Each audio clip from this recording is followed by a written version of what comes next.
Action শুরু করেন। আমি মধুখালী থানা চরবাসপুর বেসরকারি প্রাথমিক বিদ্যালয়ের প্রধান শিক্ষক। 2013 সালে যখন বিদ্যালয়টি জাতীয়করণ হয় তখন যাচাই বাছাই কমিটি আমাকে বাদ দিয়ে কলেজে লেখাপড়া করা মেয়েদের নাম দিয়ে জাতীয়করণে পাঠায়। তখন আমি বাধ্য হয়ে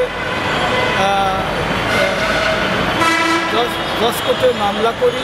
মামলায় আমার পক্ষে রায় হয়েছে। তারপরে বিবাদী পক্ষ আপিল করার পরে জেলা জজ কোর্টে রায় হয়েছে।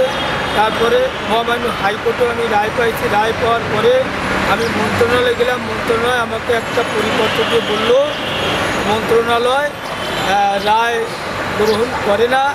এখানে রায় জেলা প্রাথমিক শিক্ষা অফিসার উনি রায়টা নিয়ে তোমাকে জয়েন করাইয়ে অধিদপ্তরে পাঠিয়ে দেবে। অধিদপ্তর ওইটে আপিল করা গেলে আপিল করবে, না হলে মন্ত্রণালয়ে পাঠিয়ে দেবে। তখন মন্ত্রণালয়ে তার নিয়োগ বেতন দেবে। কিন্তু জেলা প্রাথমিক শিক্ষা অফিসার সেই পরিপত্রটা মানে না।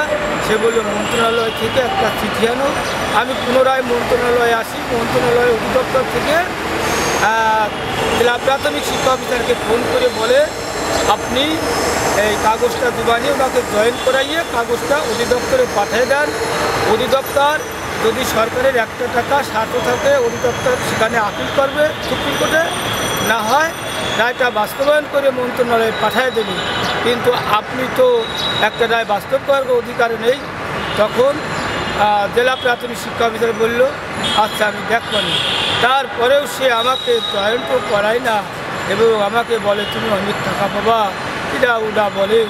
আমি আজও জয়েন করতে পারি নাই। মহামান্য হাইকোর্টে রায় পাওয়ার পরেও আমি এখন কোথায় যাব? আমি যাওয়ার জায়গা না পাইয়ে বিভিন্ন জায়গা পথে ঘাটে ঘোরাফেরা করতেছি। এখন আল্লাহ পাক কোথায় যাই আমার সমস্যার সমাধান মিলবে সেটা মহান রব্বুল আলামিনই জানেন। আমি দাঁড়ে দাঁড়িয়ে ঘুরতেছি। জেলা প্রাথমিক শিক্ষা অফিসার সে সরকারের আইন লঙ্ঘন করে এবং মন্ত্রণালয় থেকে আমাকে আর একটা পরিপত্র দিয়েছে। ওখানে লেখা আছে ইদানিং লক্ষ্য করা যাচ্ছে কিছু সংখ্যক ব্যক্তি তার চাকুরি জাতীয়করণের জন্য তার আবেদন নিবেদন বিভিন্ন দপ্তরে প্রেরণ করেছে। এমনকি মহামান্য হাইকোর্টে রিট পিটিশন দায়ের করেছে। এ ধরনের ব্যক্তি যদি থাকে তাদের বিরুদ্ধে আগামী 7 দিনের মধ্যে মামলা দিতে হবে। একই সঙ্গে উপপরিচালকের আইন করছে, কিন্তু মার করেছে জেলা প্রাথমিক শিক্ষা অফিসারকে মামলা দিতে হবে। সেই জাল জালিয়াতির বিরুদ্ধে তিনি মামলা তো দিচ্ছেই না, আরও আমাকে হয়রানি করতেছে।